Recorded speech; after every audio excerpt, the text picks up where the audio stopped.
अस्सलामुअलैकुम नाजरीन, मैं हसीब अहमद हूं। आप देख रहे हैं हसीब्स पॉइंट डिजिटल चैनल। नाजरीन, इमरान खान साहब और परवेज लाई साहब जो दोनों इत्तेहादी थे, इन दोनों के दरमियान जो है वो शदीद किस्म की लड़ाई हुई है। इसके बारे में तफसीलात आपके सामने रखेंगे। और जनरल फैज हमीद साहब जो कि रिटायर हो चुके हैं, उन्होंने एक दफ़ा मियां नवाज शरीफ साहब के साथ मुलाकात की और मुलाकात में क्या कहा और किस तरह से इमरान खान साहब को सूली पर लटकाने तक की बातें की, उसके बारे में बात करेंगे।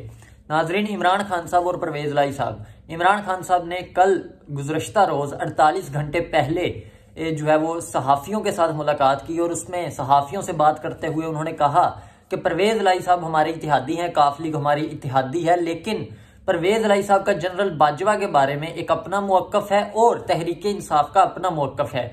परवेज लाई साहब, इमरान खान साहब का कहना था कि परवेज लाई साहब मुझे नहीं रोक सकते कि मैं जनरल बाजवा के बारे में जो भी राय पेश करूं। तो ये बात उन्होंने की। इसके बाद आपके सामने दो चीजें रखूंगा जो ये साबित करेंगी कि परवेज लाई साहब और इमरान खान साहब जो है एक दूसरे के साथ लड़े हुए हैं, झगड़ा हुआ है और इन दोनों की राहें एक दूसरे से जुदा हो चुकी हैं। पहली बात कि सीनियर एंकर पर्सन और तज्जिया नगार और कॉलम नगार भी हैं जावेद चौधरी साहब, उन्होंने एक कॉलम लिखा। उन्होंने कॉलम लिखा 72 घंटे पहले। 72 घंटे पहले उन्होंने उस कॉलम में लिखा कि परवेज लाई साहब ने मुलाकात की इमरान खान साहब से।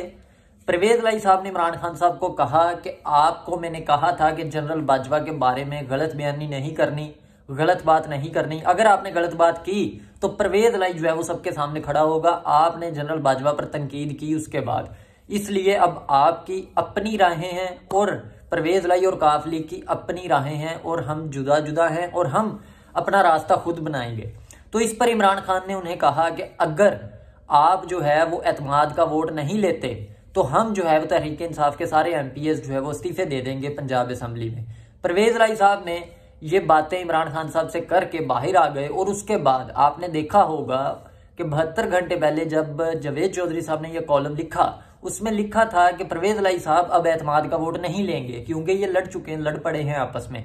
तो उसके बाद वैसा ही हुआ कि परवेज लाई साहब जो है वो अब अपना ये बयानिया बना रहे हैं कि मैं एतमाद का वोट नहीं लूंगा। PTI ये गैर जिम्मेदाराना बातें कर रही है और गवर्नर का जो खत था कि एतमाद का वोट लिया जाए वो गैर कानूनी और गैर आईनी है, इसलिए मैं एतमाद का वोट नहीं लूंगा। एक्चुअली इसके पीछे जो वजूहात हैं एतमाद का वोट ना लेने की, वो तहरीक इंसाफ के साथ वो लड़ाई है जिसका जिक्र जावेद चौधरी साहब ने किया था। इसके अलावा जावेद चौधरी साहब ने यह बात की, उसके बाद परवेज लाई साहब अपना एक मौक़िफ़ बना रहे हैं कि मैं एतमाद का वोट नहीं लूंगा क्योंकि गवर्नर साहब, उन्होंने कहा है कि गवर्नर साहब जो है वो गैर कानूनी तरीके से हमें कह रहे हैं कि एतमाद का वोट लें। दूसरी तरफ PTI ये बात कर रही है। आपने इस चीज को नोट किया होगा कि साबिक वजीर दाखिला शेख रशीद साहब, उन्होंने भी इस बात का दावा किया कि परवेज लाई साहब अगर एतमाद का वोट नहीं लेते तो हम जो है वो सारे MPs इस्तीफे दे देंगे पंजाब असम्बली से। इसके अलावा इमरान खान साहब ने भी यही बात की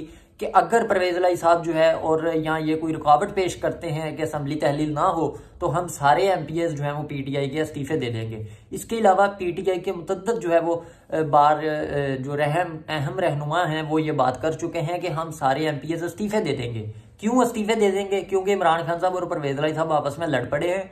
परवेज लाई साहब अपना एक बयानिया बना रहे हैं कि जी हम जो है वो एतमाद का वोट नहीं लेंगे और इमरान खान साहब कह रहे हैं कि हम सारे इस्तीफे दे देंगे। ये एक्चुअली इसलिए ये बयानिया बनाए जा रहे हैं क्योंकि ये दोनों आपस में इनकी जो लड़ाई है उसका जिक्र जावेद चौधरी साहब ने 72 घंटे पहले कर दिया था। और उसके बाद जो इमरान खान साहब ने मीडिया के साथ बात की और मीडिया साहबान के साथ बात की, उसमें भी इस बात का जिक्र किया कि अगर परवेज लाई साहब यहाँ कोई ऐसी कुव्वत जो आती है और पंजाब असम्बली तहलील करने में रुकावट पेश करती है तो हम जो है वो सारे MPs इस्तीफे दे देंगे।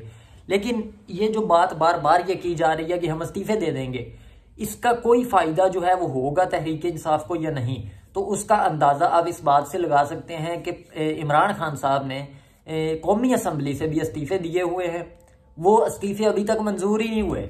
वो वही गेम जो है वो चल रही है कि इस्तीफे मंजूर करो और स्पीकर इस्तीफे मंजूर नहीं करता और कुछ भी नहीं हुआ उन कौमी असम्बली की नशिस्तों का। इसी तरह से अगर पंजाब असम्बली से ये इस्तीफे देंगे तो यहाँ पर भी वही हिसाब किताब होगा। लेकिन इसके अलावा जो एक अहम खबर है कि परवेज लाई साहब के बेटे मोनस लाई साहब ने ट्विटर पर इस बात का इजहार किया है कि उन्होंने कहा कि हमारे कुछ दोस्तों को लाहौर से ब्लैक कलर के वीगो डालो में जो है वो उठाया जा रहा है। ये बात चौधरी परवेज लाई साहब के बेटे चौधरी मोनस लाई साहब ने ट्विटर अकाउंट पर की और उन्होंने कहा कि आपको ये बात समझ नहीं आती कि हमने पीडीएम के साथ शामिल नहीं होना।